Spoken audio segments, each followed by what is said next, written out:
કેમ છે મારા કલેજાઓ? સારું ને? આમ તો બધા મોજમાં છે સુરતમાં. પણ આ તો શું છે, આપણે પૂછવું પડે મતલબમાં એમ. હા તો એક વસ્તુ તમને આજ ખાસ તમે એ શીખો કે કસ્ટમર છે ને, એ તમને ગાળ આપે ને ત્યારે તમારે શું કરવું. હું જો કસ્ટમર તમને ગાળ આપે ને, અથવા તમારી યારે મારપીટ કરે, ઓકે, મારપીટ છે, ગાળ આપે, તો ભાઈ ગાળ આપે ને, ખાલી ગાળ દેવામાં 7 વર્ષ જેલ થાય. ખાલી ગાળ દેવામાં. હું અને કરે ને મારપીટ તો 7થી વધારે પણ થાય. પણ એ તમે કાયદામાં હાલો ને તો નકર નહીં.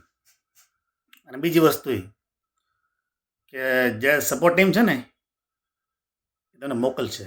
કસ્ટમર તમારી જ્યારે મતલબમાં તમને ગાળો આપે, તમને ગમે તે કરે કે મારે હો તમે, તો તમે સપોર્ટ એમ જ કહેશે તમે ઓર્ડર દઈ આવો.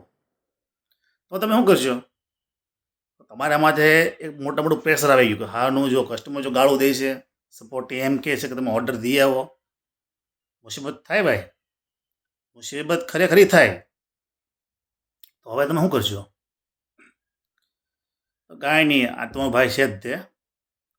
તમારે ઓર્ડર અમારે જવાનું નહીં. ઓર્ડર તમારો જ્યાં હોય એ લોકેશન તમારે જવાનું, ત્યાં ઉભરી જવાનું. સપોર્ટ ટીમને કહેવાનું કે આ કસ્ટમર છે એ મને ગાળો આપે છે અથવા મારવાની ધમકી આપે છે, એટલે ઓર્ડર દેવા માટે હું નહીં જાઉં. સપોર્ટ ટીમ તમને ફોન કરશે, સામેથી એ બધું કરશે. તમારે નથી જવાનું. શું લેવા જવું ભાઈ? રિસ્ક કોઈને જવું શું લેવા? આપણે માર ખાવા જવાનું ત્યાં નહીં જવાનું.